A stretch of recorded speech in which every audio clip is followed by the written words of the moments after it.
The money is a very, very, very important subject, and it's not an easy thing to say, and that's why I try to help out with the KIPP fund, to help out the TP parents, pay for the expenses of having a KIPP. And one of the questions that we have is that when the KIPP has a job, so what should we do? Should we let them pay for their expenses? And what I learned, and again, everything that I do, I saw what works and what doesn't work. The regular world will say, great, let them become independent. Let them pay for their own bills, and it's going to build them. I hear that. For a regular kid, fine. For a KIPP, a kid in pain, most of them cannot keep a job.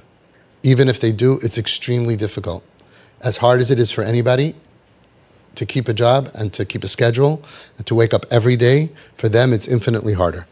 Most of them end up losing their job, whether they quit, give up, or get fired. A lot of them will be very angry, especially in the beginning of KIPPville, where they'll be like, this is crazy, this boss is nuts. It's like, yeah, chill. B&H Photo has 4,000 happy employees, and they can't keep happy, you know? It's very hard. 2,000. So it's like, really, you know, your boss is the nicest guy in the world. And they'll be like, yo, they expect me to come every day on time, and I can't go out to smoke. They just want to basically have a job where they get picked up in a limo. They're CEO of the company. They're not like, well, what do I look like? You know, I'm going to go and schlep, and the guy just tells me what to do.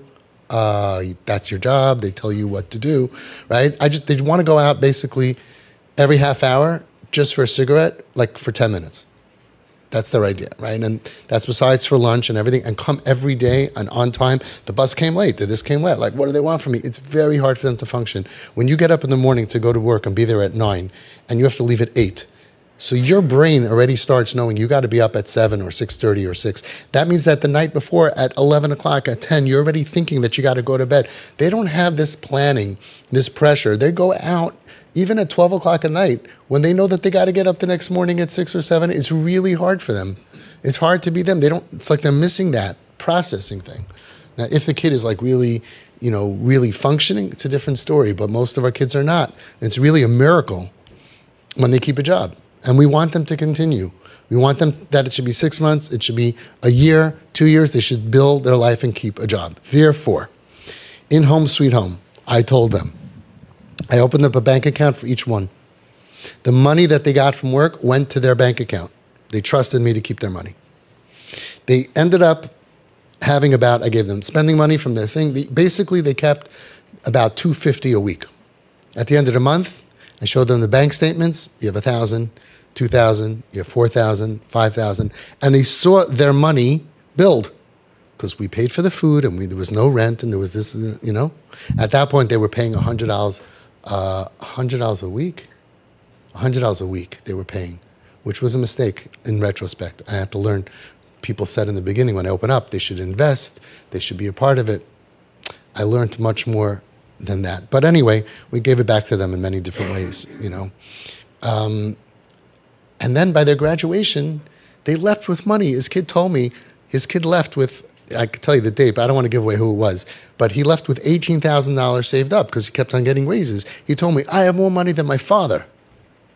His father was not a rich man by any stretch of the imagination, and he felt good. Now, when the money kept on coming in, it built their self-esteem.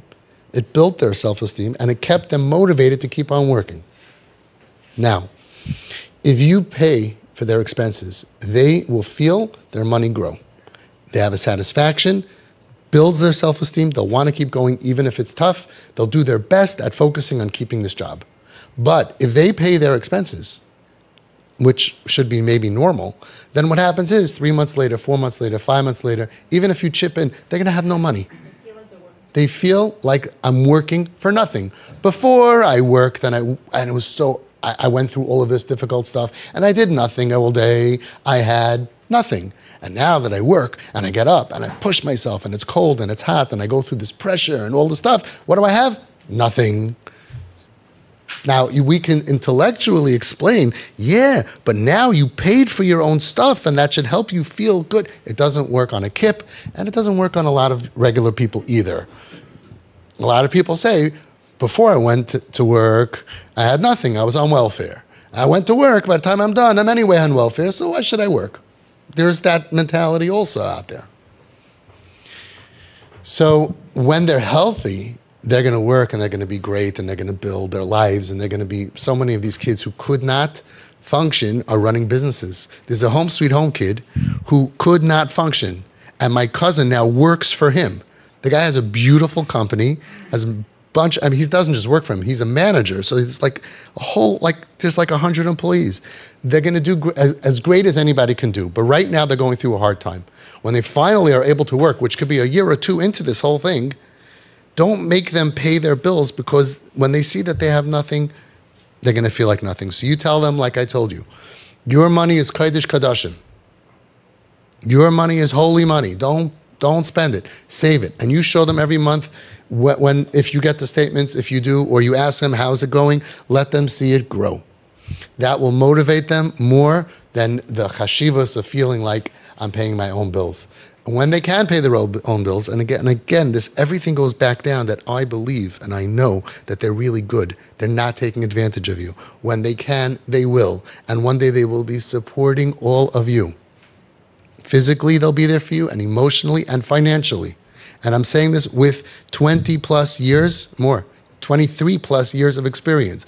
This is the fact. When you're there for somebody, believe v'nefesh, they will be there for you forever. So, and they will pay you back for what you invested into them. There's no doubt in my mind. And we have so many parents that already see it and testify to that when their kids can, they will, and don't worry about it. This idea of that, don't give them because you're going to support them, they're going to take advantage, and how they're going to learn, that doesn't apply to our kids. That applies to someone that you think is be'etzem, essentially evil and bad. And therefore, they're going to take advantage of you. It's not the case. Not the case in my experience or in all of our collective experience. It's just not the case. So you go ahead and you let them keep their money so they'll feel good, their self-esteem will grow, and hopefully Hashem will help. They'll keep the job as long as they possibly can. Will it be fully forever, or will it be a few weeks or days or whatever it is, like dog years? If they keep a week, it's like 7 weeks, it's like 7 weeks for us. They work really, really hard. But when they can, they will. We had a kid who the father did this, and father gave him his credit card, and then they went out to eat. The father took his son to a nice restaurant, and at the end, the kid said, "Dad, this one's on me." And he took out his father's credit card to pay for the bill. In his mind, though, this is my money. I could spend it any way that I want, and I want to treat you. So that's Kipville for you. But that kid today is married, married, not suicidal, not on drugs. He had other issues also that I don't want to share right now. And he has a wife that was born a woman, and now she's still a woman. And they have children. And this is really amazing. His parents really struggle. He gives his Meiser money to his parents, besides for the fact that he helps them and he helps them unpack. He does more for them. I mean, what they did for him is unbelievable. But yeah, it comes back. So that's my feelings based on my experience, even though it's counterintuitive, about not letting the kids spend their money and let it build. It'll give them self-esteem. They're not going to use it for bad because they're not bad people. They're not going to take advantage of you. They're not bad people. They're broken. They're bad? No, they're not bad. They're broken. They're not a healthy Esav. They're a sick Yaakov. That's going to come out in every lesson. The fundamental difference, that voice that you have, remember during the training, he's going to take advantage of us. How's he going to learn how to be better? If you give him a finger, he's going to take a hand. That's because they believe that the kid is be'etzem bad. Now, you're going to start seeing that cuteness, especially in the first few months. You start seeing a smile. You start seeing, and you'll see he's going to start being nice to you. Did you get a Mother's Day gift? Mother's Day flowers? Did you see how many parents did? You're going to start getting Mother's Days and Father's Days. We have a lot of families that they don't even celebrate Mother's Day. None of the other kids give anything. And this kid comes with flowers and with notes and expresses themselves to you. Mercy Hashem by all of you.